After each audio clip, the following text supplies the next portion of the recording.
नमस्कार, बहुत स्वागत है आपका डेली 24 भारत में। मैं हूं आपके साथ अनीता शर्मा। शुरुआत करते हैं देश दुनिया की बड़ी खबरों से और बड़ी जानकारी आपको बता दें कि ईरान के होर्मुज स्ट्रेट से गुजरने वाले जहाजों पर अब टोल लगेगा। उसके बाद से सांसदीय समिति को ये मंजूरी भी मिली है। ऐसे में ईरान ने होर्मुज स्ट्रेट से गुजरने वाले जहाजों पर टोल लगाने का फैसला लिया है और ईरानी संसद की नेशनल सिक्योरिटी कमेटी ने इस प्रस्ताव को मंजूरी भी दे दी है। रिपोर्ट की माने तो इस प्लान के तहत जहाज जो है ईरान को उनकी राष्ट्रीय मुद्रा रियाल के टोल देंगे और इसके साथ ही प्लान जो है अमेरिका और इजराइल से जुड़ा जहाजों को एंट्री पर रोक लगाने का भी प्रावधान भी शामिल होगा। हालांकि ये प्रस्ताव अभी कानून नहीं बना है और इसे लागू होने में पहले संसद और फिर गार्जिया काउंसिलिंग और राष्ट्रपति की मंजूरी लेनी होगी। होर्मुज स्ट्रेट वैश्विक तेल सप्लाई का अहम मार्ग है और ऐसे में इस फैसले से अंतर्राष्ट्रीय बाजार और ऊर्जा आपूर्ति पर बड़ा असर पड़ सकता है। और इसी बीच इजराइल के प्रधानमंत्री बेंजामिन नेतन्याहू ने कहा है कि उन्हें नहीं पता कि ईरान के साथ चल रही जंग कब खत्म होगी और इसका समय तय नहीं किया जा सकता। ऐसे में ये बड़ी जानकारी आपको बता दें कि ईरान होर्मुज स्ट्रेट से गुजरने वाले जहाजों पर अब टोल लगेगा। उसको लेकर ईरान ने बड़ी जानकारी साझा की है। अमेरिका और इजराइल के जहाजों पर फिलहाल बैन रहेगा, ये भी जानकारी निकलकर सामने आ रही है। ईरान होर्मुज स्ट्रेट से गुजरने वाले जहाजों पर टोल लगने की बात जो है वो निकलकर सामने आई है। पीएम मोदी आज गुजरात पहुंचे और इस दौरान उन्होंने सेमीकंडक्टर असेंबली टेस्ट का उद्घाटन किया और इसके बाद वो प्लांट देखने पहुंचे और इंजीनियर से बातचीत भी की। पीएम मोदी ने कहा कि आज सुबह डिवाइन वाले कार्यक्रम में था और अब डिजिटल के कार्यक्रम में हूं। उन्होंने कहा कि हमने कोरोना के समय ही तय कर लिया था कि भारत सेमीकंडक्टर सेक्टर का नया हब बनेगा। पीएम मोदी के उद्घाटन के समय ही सेमीकंडक्टर प्लांट में प्रोफेशनल प्रोडक्शन भी शुरू किया गया और पहले प्लांट भी फरवरी 2026 में सादर में शुरू हुआ था और पीएम मोदी जो है 20,000 करोड़ रुपए के प्रोजेक्ट का शिलान्यास और उद्घाटन करेंगे। इससे पहले उन्होंने करीब 10 बजे गांधीनगर में सम्राट संप्रदाय म्यूजियम का उद्घाटन भी किया। पीएम मोदी ने म्यूजियम का दौरा करने के बाद से राष्ट्रपति संत पूजनीय आचार्य पद्मसागर सूर्यश्याम जी का आशीर्वाद भी लिया। साथियों, आज सुबह मैं एक डिवाइन वाले कार्यक्रम में था और अभी मैं डिजिटल वाले कार्यक्रम में हूं।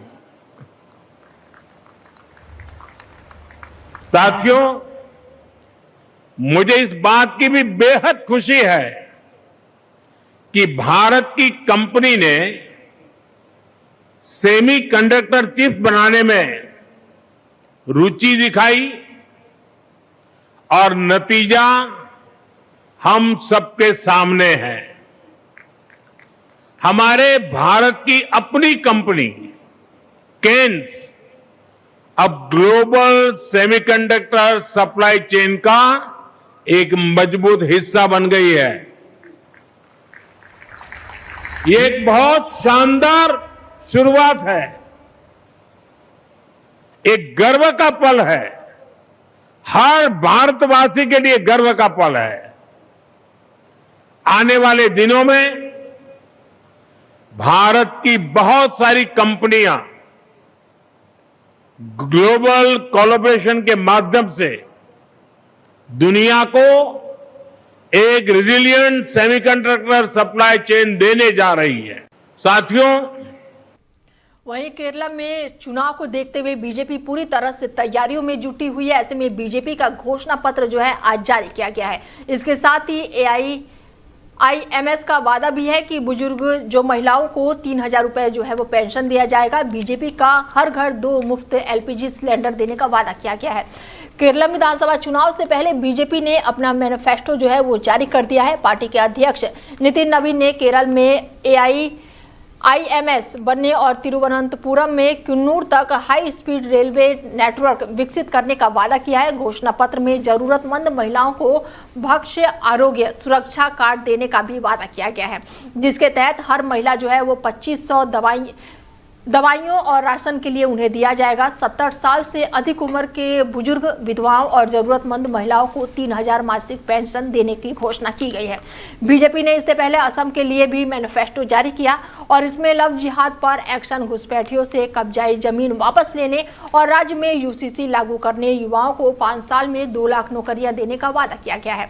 पत्र में कुल 31 वादे किए गए हैं। बीजेपी के राष्ट्रीय अध्यक्ष नितिन नवीन ने मैनिफेस्टो जारी होने पर कहा कि आज हम यहां पर विकसित केरलम का घोषणा पत्र प्रस्तुत करने के लिए जमा हुए हैं। यूडीएफ और एलडीएफ ने कभी भी केरलम के लोगों की प्रगति में रुचि नहीं दिखाई। वहीं बीजेपी ने केरल में गरीब परिवारों को हर साल 2 मुफ्त एलपीजी सिलेंडर देने का वादा किया है, जो कि अल्मोड़ा और क्रिसमस के मौके पर मिलेगा। साथ ही हर घर को हर महीने 20,000 लीटर मुफ्त पानी देने का भी बात की गई है। Today, firstly, warm welcome to all the media persons, all the eminent personality of this city.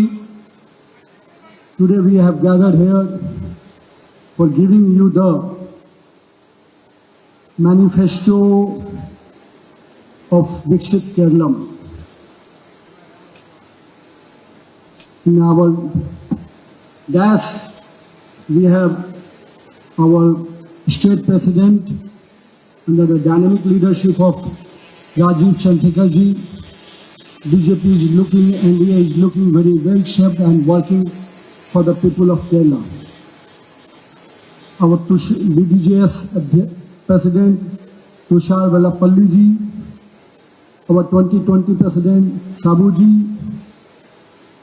our VV Rajesh, the Mayor, and other dignitaries sitting in the dais, and all the senior party leaders of all the NDA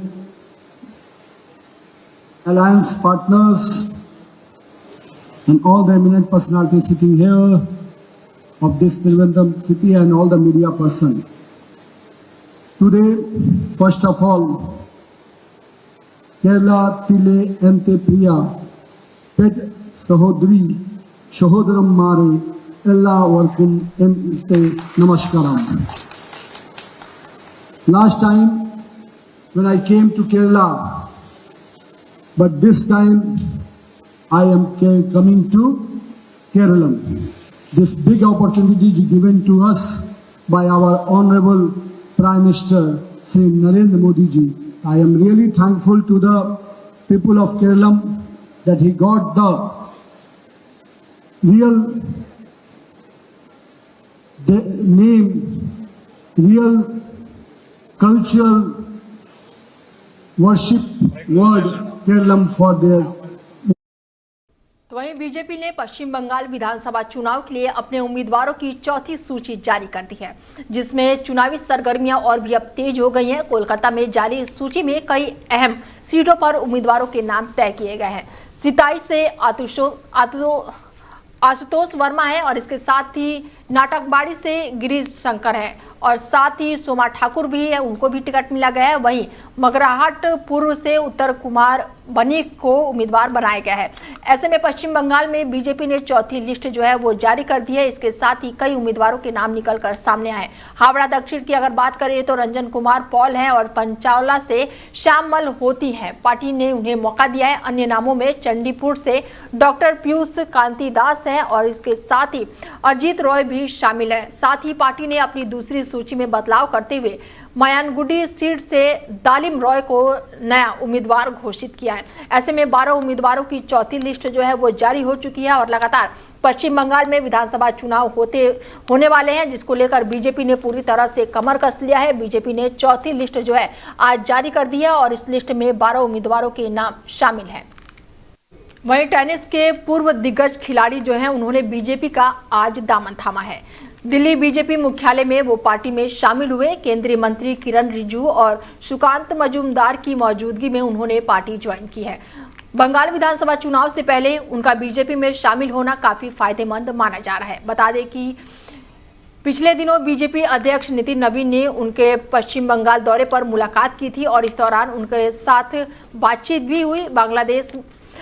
Bengal चुनाव के लिहाज से ये फैसला बेहद ही खास माना जा रहा है क्योंकि उन्होंने बीजेपी ज्वाइन कर लिया है और दिल्ली बीजेपी मुख्यालय में मंत्री किरण रिजिजू ने पूर्व टेनिस खिलाड़ी को बीजेपी की सदस्यता वाली पर्ची दी है। साथ ही फूलों का एक बुके देकर पार्टी में उनका भव्य स्वागत किया गया। वहीं लिएंडर पेस ने हाथ जोड़कर उनका धन्यवाद करते हुए नजर आए हैं। बीजेपी में शामिल होने की खुशी उनके चेहरे पर साफ दिखाई दे रही थी।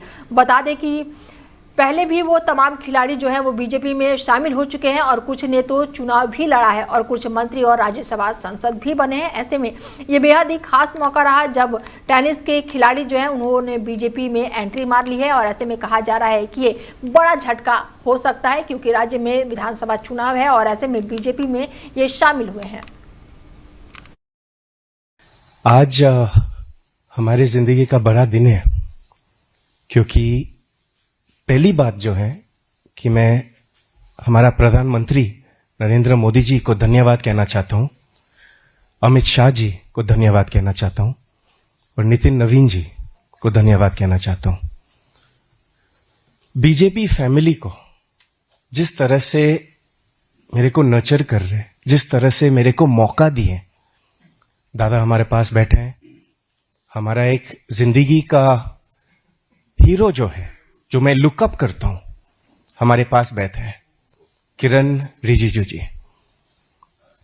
ये जो मौका जो मिले हैं, स्पोर्ट्स एजुकेशन, यूथ और देश का सेवा और देश वालों का सेवा, यूथ का सेवा करने के लिए बहुत बड़ा मौका है हमारे लिए और इसके लिए मैं बहुत बड़ा धन्यवाद कहना चाहता हूं प्रधानमंत्री नरेंद्र मोदी जी को।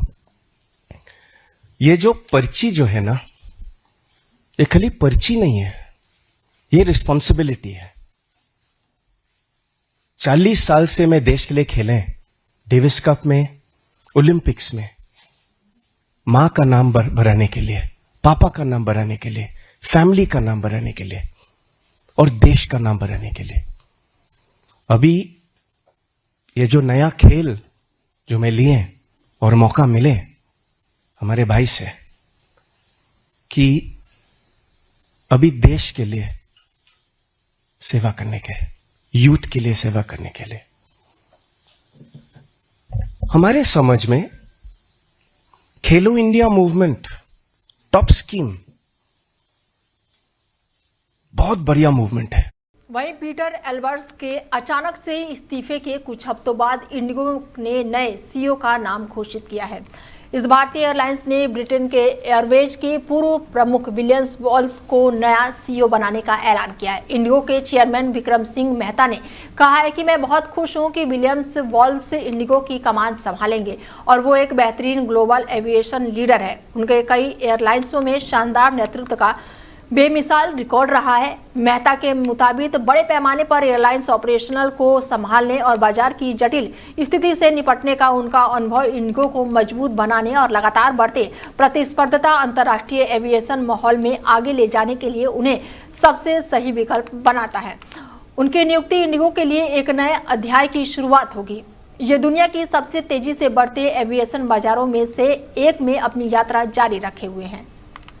वहीं दिल्ली प्रशासन ने जहांगीरपुरी इलाके में 2 अप्रैल को होने वाले हनुमान जन्मोत्सव के लिए शोभा यात्रा के रूटों को लेकर लगातार बढ़ाकर 2 किलोमीटर कर दिया है और ये भव्य शोभा यात्रा पीएस महेंद्र पार्क क्षेत्र के जहांगीरपुरी मेट्रो स्टेशन से शुरू होकर शाह आलमबाद जो है वो रोड पर खत्म होगी। लंबे वक्त से लंबित इस यात्रा को आखिरकार अनुमति मिलने के बाद से इलाके में सुरक्षा के अभूतपूर्व इंतजाम किए गए हैं। पूरे रूट पर शांति व्यवस्था बनाए रखने के लिए अलग अलग सुरक्षा यूनिटों को लगभग 10 कंपनियां तैनात रहेगी।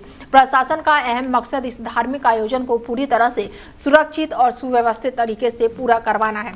पुलिस बल और स्थानीय प्रशासन ने रूट को मुआयना करके संवेदनशील पॉइंटों पर सीसीटीवी ड्रोन से निगरानी की योजना बनाई है। शोभा यात्रा के दौरान यातायात और क्राउड मैनेजमेंट के लिए भी विशेष दिशा निर्देश जारी किए गए हैं।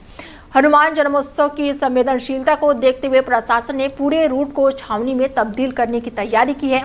सुरक्षा बलों की 10 कंपनियां चप्पे चप्पे पर तैनात रहेगी जिससे किसी भी अप्रिय स्थिति में निपटा जा सके। वहीं बिहार में नालंदा जिले के शीतला मंदिर में अचानक से ही भगदड़ मच गई और इस हादसे में 8 लोगों की मौत हो गई, जबकि कई लोग घायल हुए हैं। चश्मदीदों के मुताबिक पूजा के दौरान अचानक से ही भगदड़ मच गई, जिससे अफरा तफरी का माहौल बन गया।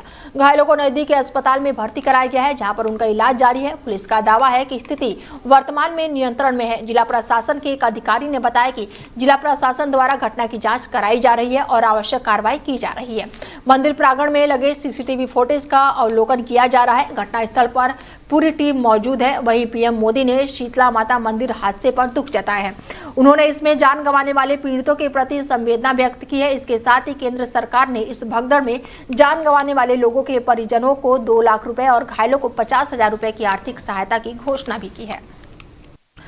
ईरान की ओर से खाड़ी देशों पर हमले लगातार जारी हैं। ईरान की ओर से किए गए हमलों में दुबई बंदरगाह के एंकरेज पर एक कुवैती टैंकर में आग लगने की खबर निकलकर सामने आई है। टैंकर में तेल भरा हुआ था और अधिकारियों के मुताबिक आग पर काबू पा लिया गया है और इस हमले से जहाज के बाहरी हिस्सों को नुकसान पहुंचा था। जिसे टैंकर पर हमला हुआ था उसका नाम अल सलामी है। 28 फरवरी को अमेरिका और इजराइल की ओर से ईरान पर हमले शुरू किए गए थे। ईरान की ओर से भी लगातार पलटवार किया जा रहा है। ईरान की ओर से व्यापारी जहाजों पर किए गए हमलों की कड़ी में ये सबसे नया अटैक था। कुवैत पेट्रोलियम कॉरपोरेशन ने बताया है कि अल सलामी पर एक ईरानी हमला हुआ और जब संयुक्त अरब अमीरत की दुबई बंदरगाह पर लंगर खड़े किए गए थे और इस हमले से जहाज को नुकसान पहुंचा और उसमें आग लग गई। रिपोर्ट के अनुसार केपीसी ने आसपास के पानी में तेल फैलने की आशंका के प्रति आगाह किया है। वहीं अमेरिका के फ्लोरिडा में पाम बीच इंटरनेशनल एयरपोर्ट का नाम बदलकर राष्ट्रपति ट्रंप के नाम पर रखने का फैसला लिया गया है। फ्लोरिडा के गवर्नर जो हैं उन्होंने एक बिल पर हस्ताक्षर किया, जिसके तहत पाम बीच इंटरनेशनल एयरपोर्ट का नाम बदलकर प्रेसिडेंट डोनाल्ड ट्रंप जे ट्रंप इंटरनेशनल एयरपोर्ट किया जा रहा है।